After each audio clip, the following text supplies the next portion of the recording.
Hai, perkenalkan, nama saya Sahrizal Irgalana Putra.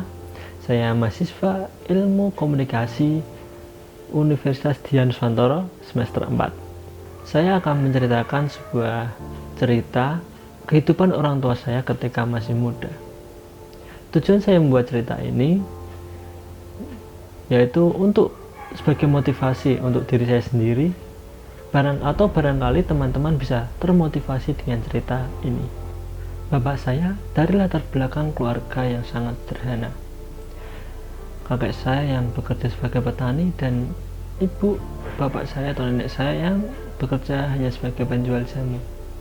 Membuat perekonomian keluarga yang sangat biasa sehingga membuat bapak saya hanya bisa sekolah sampai SMP.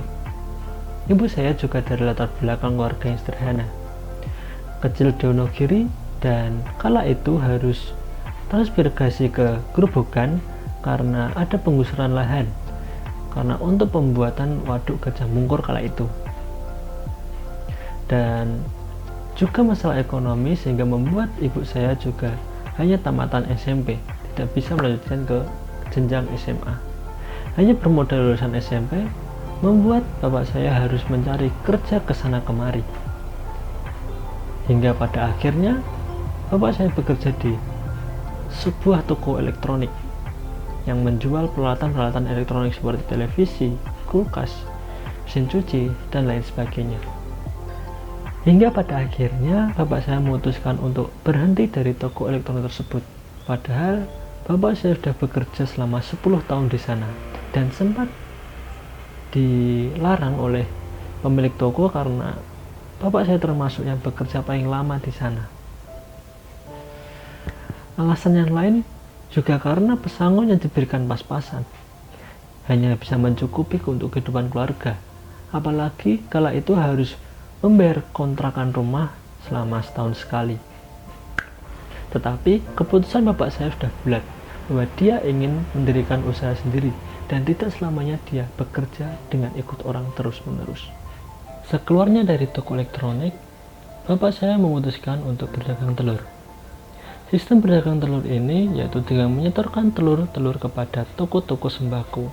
Awal-awal berdagang tidak serta-merta penjualan telur itu akan habis, tetapi masih banyak telur yang masih belum terjual.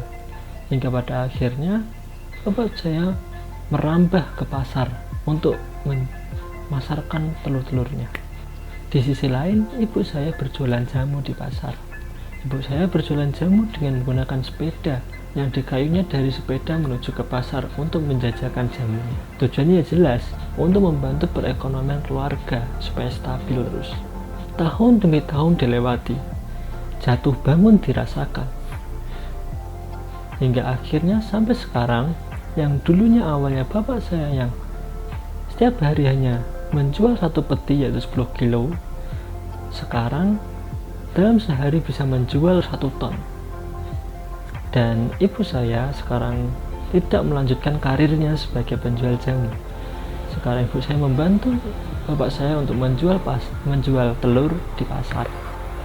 Sekian, terima kasih.